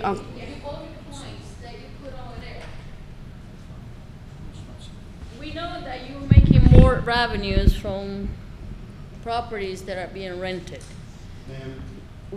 My name is Ana Palma, 4310 Monroe Street. Thank you. What is your control or what the town's rules for rentals? I'm telling you because right by my house, there is a rental that has 3 families, 3 different families, okay? One in the basement, and this first floor is divided by rooms. You know, I don't know how they're doing this, but probably one lives in one room, the other one lives in the other one, because the house is not that big. But with 3 families, you're talking about 6 adults, is 6 cars there, and it's a rental, okay? But what rules, what regulations are in this town that hold responsibility to homeowners that pay more extra money on taxes, you know, than we do as homeowners, you know, just because they decide to rent it. You know, there should be liability. There should be some enforcement that will make these people don't look the other head just because I am paying my mortgage or they are paying my mortgage, because that is the result of that irresponsibility. We're gonna be ended up paying it, you know, for you making me pay for parking, okay, when I don't wanna pay for parking. Even if, like he said, if you put it for one street, you will have to put it for the whole town. And it's not nothing like it's conventional, whatever. There is a cost over here that you're gonna be paying $150 for blah, blah, blah, and makes no sense, okay? Makes no sense. Right? But what I'm trying to point to you is that if that's one of the biggest problems that are in the town, your rentals that are paying more tax money are the one that got 10 different people sleeping on the living room, 5 sleeping in the living room, and 1 on top of each other, and having 10 vehicles, and working on construction and bringing all those huge, you know, construction vehicles and ladders and everything. Right. Those are not homeowners. Those are renters that just moved from whoever, and they are trying to make this situation worse every day. Right, and I just want to make sure that there's a distinction between someone who is renting to a single family and someone who is renting to multiple families. Yeah, but you They're don't completely have a clue different. But who is renting to a single family and who's renting. Look, that person will sign a lease saying me and my family will live here. But once, because you are a homeowner that comes just to collect rent, you're not gonna check that that family that signed your lease, you know, have 10 more people in the basement helping him pay that mortgage to you, because that's what's going on. And so what has to happen, I'm going to let the chief speak in a second, but this is where we all have to work together on these things, because if you live on a block and you can see what's happening on your block, something like that is not something everybody knows, so we need information. We have to have the information so that then some sort of review can happen. I can tell you this much, Mayor. When I call for the police enforcement, I have to wait 45 minutes for Prince George's County to tell me what is Colmar Manor police enforcement doing, that they have to send their man to Colmar Manor. And that is the really thing that irked me the last time I tried to talk to the police about an issue of noise in my house, that I have to come in person to the town because it couldn't be handled by phone. So it's not that we are not complaining, it's that there is nowhere to complain. Okay, I hear you. Okay? Gotcha. We are complaining, but there's no ears where to put it. All right, thank you. Thank you.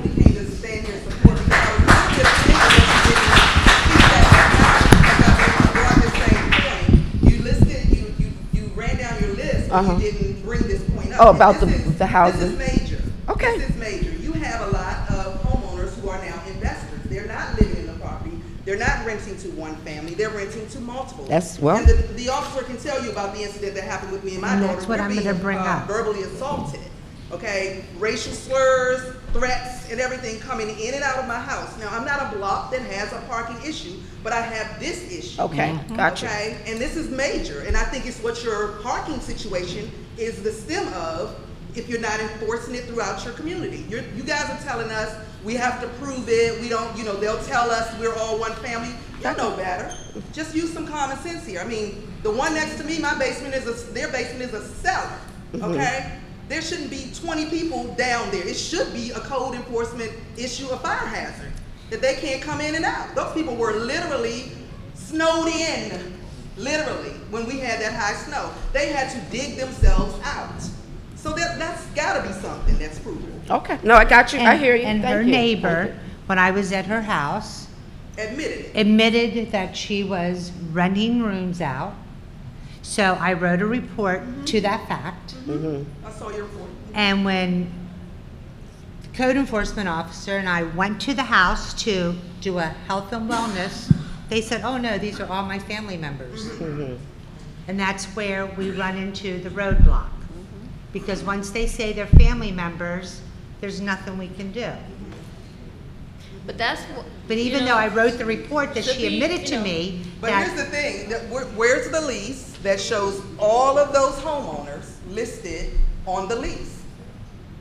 Make them prove it.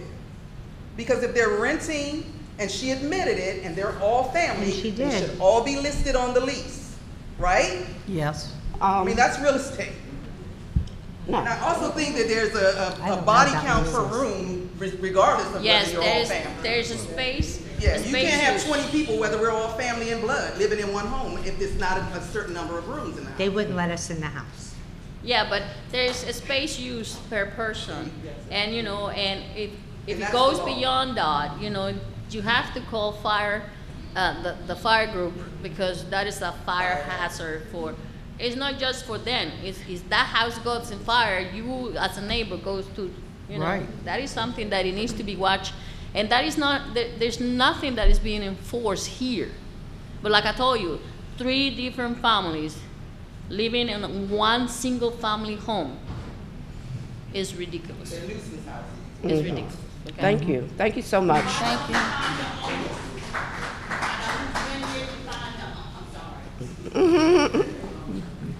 We're still on the parking property. You already want to go to public comment over here.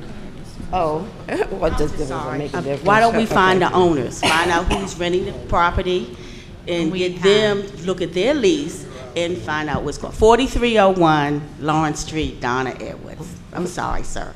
Find the owners, and find out what their lease says, and who's supposed to be there, and find them. If we can't find, then they might do something about it. In regards to those vans, these are overlarge vans that are parked in that parking lot. They're not normal riding vans. They are like passenger 15 to 20 seat passenger vans that are parking in our neighborhood. So it's not, they're taking up 2 parking spaces. So, Got you, got you. Thank you, thank you so much. Thank you. Good evening, Mayor. Ed Mutchler from 3414 39th Place. I've been here for 68 years. And one thing I've heard somebody say about parking on both sides of the street.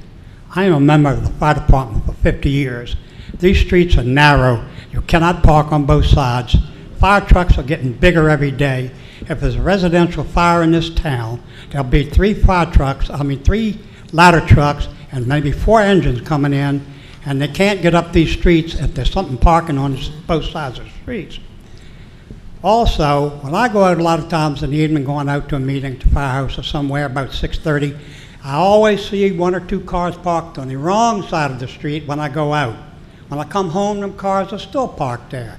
They painted these curbs yellow down by the corners, so there is room for fire trucks to get around the corner. But you come home, you come around the corner, and they're parked right up on the corner, all over the yellow lines, and they're not being enforced. And somebody, one time, is going to lose their house. An ambulance is not going to be able to get in here and take care of somebody because cannot navigate these streets. Thank you. Thank you so much. Thank you. All right, again, I want to thank you all very much. I think, you know, some places to start are, you know, again, being courteous. If you do have multiple cars, please try to park your cars inside of your driveways. If you are having multiple people in your home, you know, restrict how many cars can be there.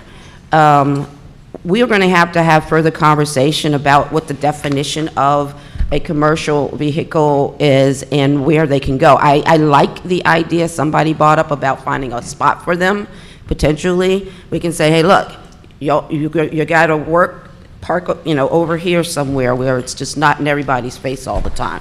So I think that that's something that we can actually try to talk about, because there are a lot of contractors that live in this town, and a lot of them use their vehicles legitimately. So you don't want to punish, people who are not overdoing it with certain people who are overdoing it, but coming up with that. But I really do appreciate it. I will let you guys know. I kind of think, we'll make this available for someone if they, to see what happens next.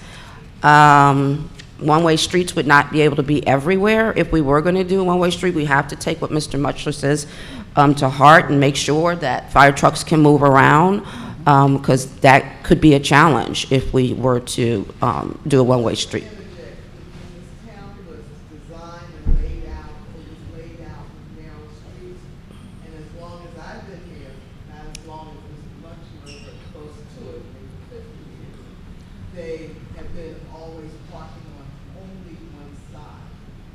Can you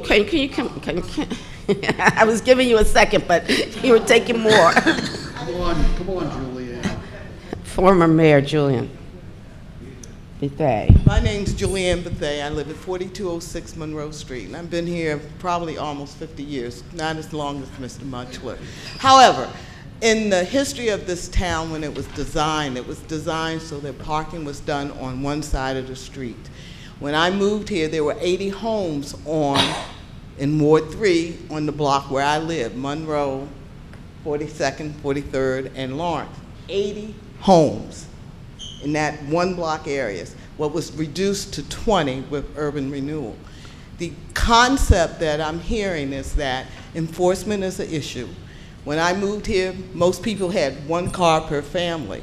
Now, as the young lady said, everyone has a car in their household. I live in a household where I have a car, my son has a car. The other issue is that people come and stay temporarily, living here till something changes.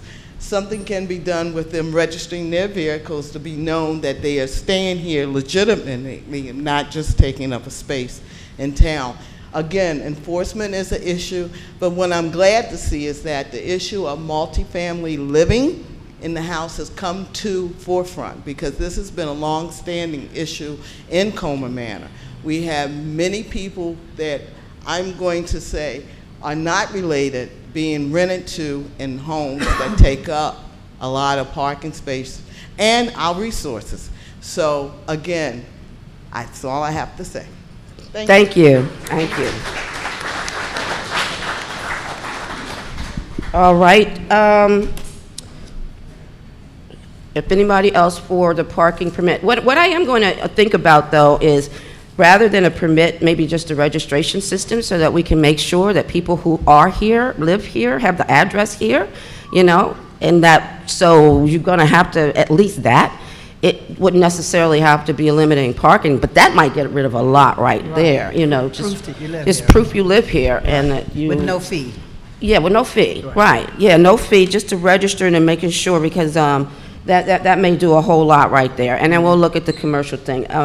The housing thing, all I can say is just let us know what you think is going on, and we can try to investigate. But the problem that the chief spoke about is something that can still come up, where you walk in the door and you're all of a sudden like, oh no, this is my brothers and sisters. And no, everybody doesn't have to be on a lease because they're brothers and sisters. Like, you can just go and live with your brother and sister. So that's a bigger challenge, but I'm not gonna forget it. I mean, I hear you. I don't exactly know the best thing to do right now. So I'm gonna close out the public hearing on the parking permit, and then I'm gonna open up for any other comments that anybody might wanna make that's not related to the parking. So is there a motion to close the parking hearing? I'll make that motion and state it. All in favor say aye. Aye. Okay, so we're back at our regular meeting now, and if there's any public comments, please come up. Thank you.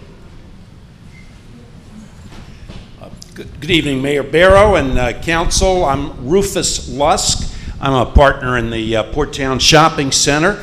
I want to bring my congratulations. My partners and I congratulate all the council members here and wish you all the best in your service and appreciate your service to the town of Colmar Manor.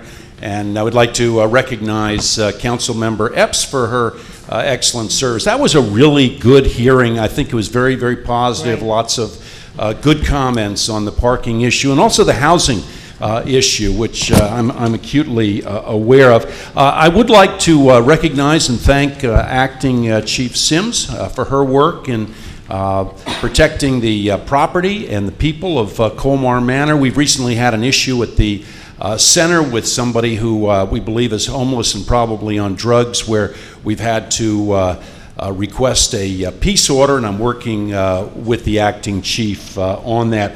I'd like to thank the Garden Club, Carrie Biggs-Adams and her colleagues for the fine work up at the center in the rain garden and the beautiful potted plants. Thank you very much. We have a huge project coming this summer, the repaving and streetscaping of Bladensburg Road, and like to recognize and thank Dan Baden for his work in helping us to understand when that's coming. I think sometime in June it's going to start, or July, and so that's great. The place is going to look really attractive. This is infrastructure. It's so important. It's going to make the roads more usable and more attractive.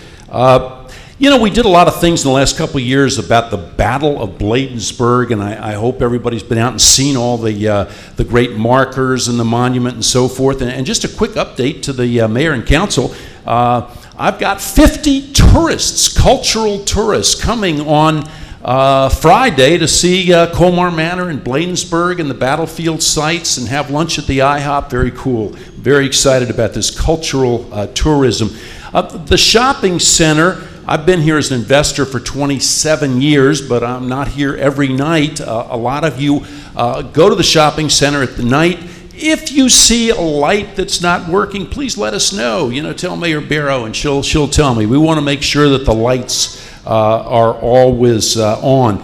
And I want to reiterate my offer to pay $2,500 for a green sidewalk on 40th Avenue. So if Dan can find any money or grants for that, we will chip in $2,500. Has anybody here ever been to Pincus Liquors? Okay, come on. I know some of you have been to Pincus Liquors. Your mayor told me a few months ago, it just is way too small. And she couldn't find the things that she was looking for because they weren't adequately sort of put on the shelves. So we listened to your mayor, and we're making the store bigger. So you may have seen some construction over there. It's going to grow by 500 feet, and the little tax service store is going to shrink by 500 feet. And it's all good. If any of you all use the ATMs at the Bank of America, please note that they are way cool. We got new Star Wars ATMs. I just want to highlight a couple of great things that are happening at your shopping center. We consider it a community shopping center, and without all of you, I am unemployed and out of business. So thank you so much. We got a huge thing going on at the IHOP, bakery products and hot dogs. It's baseball season, so we have hot dogs at the Burger King, and they are great. One of the things I'm really proud of, and I'll wrap this up real quick, I'm really proud of the fact that a lot of our tenants, we've been here for 30 years with the shopping center, and a lot of our mom and pops are into the second generation. China Express is a wonderful young woman named Crystal O. She's taken over the business from her mom. Mom is still there.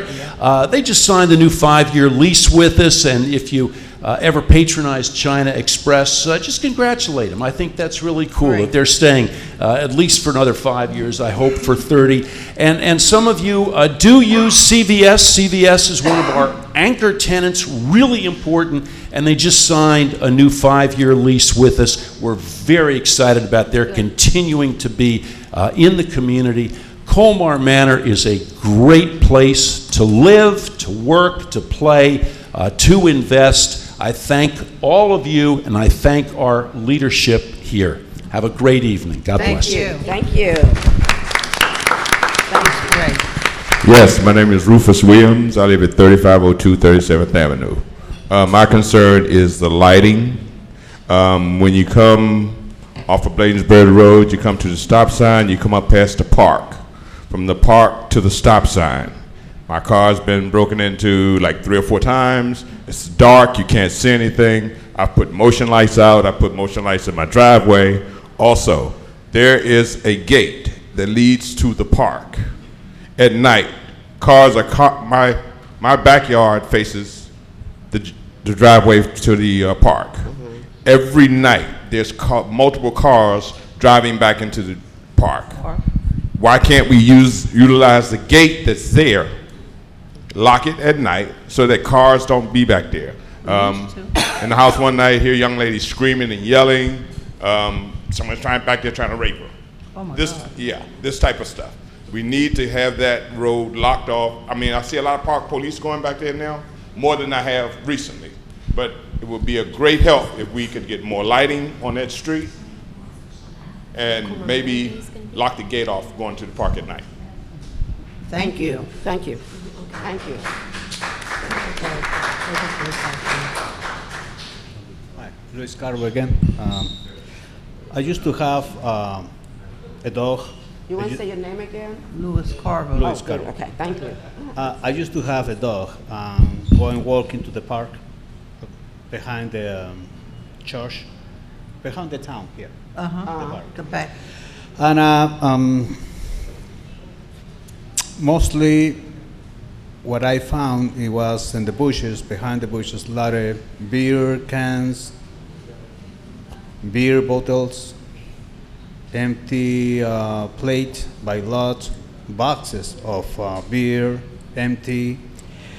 And mostly because on weekends, people from other towns come and play football, soccer, right? Yes. And I used to, sometimes I confront them. I say, why are you throwing trash in here? This is my town. You don't want me to go to your house and throw my trash over you, from your door. Right. I talked with the police officer that was before you in charge. I talked to him. Apparently, nothing has been done because games start to play again. They told me they came from 450. I don't know what 450 means. Probably Annapolis Road or something. But this is not only Latinos. It's also people from, I believe, Africa or something, because they have different tournaments.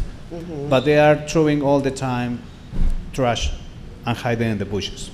And this is a big problem because it's full of trash. Okay. So if somebody can take care of that. Yeah, well, we'll contact Park and Planning and ask them to step up. I think signs over there, Well, no no, they need alcohol, somebody to clean up. stuff like that, right? Yeah, to have more cleanups happening back there. Well, rather than clean up, to put signs to the people not to. First, they are not supposed to drink beer or over there. Right. That is the first place. So, and that is the most, I think, beer bottles. All right? Thanks. God, thank you, thank you. Thank you. Any other Yeah. public comments? One more. Okay, well, come on up. 2. Hello. Hello, Mayor. Yes. My name is, well, I'll leave it here. My name is Tracy Gant. I'm the mayor of the town of Edmonston, and I just wanted to stop by this evening to offer my congratulations to Miss Melinda Mendoza Como. And welcome to the family. I am Edmonston, and we are all a part of Port Towns Eco District in the Port Towns. And I also wanted to, where's Doretha? She left. Oh, well, I just wanted to tell her thank you. She was such a hard worker, and I'm sure she's going to be here and continue her hard work. She was very active, and just love her and love her dearly. And just thank you all for just thank you, Doretha. Just wanted to tell her thank you. just tell her I said thank you. And again, welcome Melinda to this wonderful council. I tell you, it's just one of the best councils out of all of us, really. It's just such a family, a tight-knit family. They're just going to, and I know you can tell, they just took you in already, didn't they? They just take you in and they'll teach you and bring you along. So just wanted to stop by and just say welcome. Thank you. Thank you. Thank you for coming. Thank you.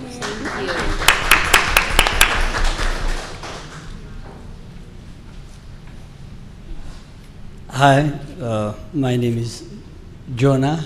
Just I live in 3410 39th Avenue. 3410 39th Avenue. And your last name? Jonas Abra. Thank you. I have a complaint. I don't know what they call it on my backyard. There is what they call it, the community Park. The community park. What they call it? Newton Street Park. She said 39th Avenue. There is a big accumulating water here. I came here and I complained if I can't get any solution. So me and my family, we are in great danger. Maybe we can get what they call it, Zika virus. So I don't know what I'm gonna do with that. Where are you located? You said 39th Avenue? 39th Avenue, straight back in my backyard. There's a lot of, even sometimes I can find duck swimming in my backyard. It's a huge accumulated water there. So if I can get solution. Parking plan. It sounds like it's just standing water. I'll talk to him and we'll get the garlic spray out there. Okay. Thank you. All right, thank you Thank so you. much. Thank you. Any other comments? Any comments? All right, well then, I have one, Mayor. Oh. Yeah, I would like to just thank all of you for coming out, and I really want to thank the citizens in Ward 1. A nice turnout, thank you. Yes, I really do appreciate you all coming out. Like I said, come use this equipment down here, downstairs, basketball court, you know, the facility. Thank you all so much. Now we're going to celebrate the swearing in of all of our of all of our council people. Celebrate. So is there a motion to adjourn this meeting? I'll make it motion to state it. I'll second. Okay, all in favor say aye. Aye. Aye. All right, we're adjourned. Thank you.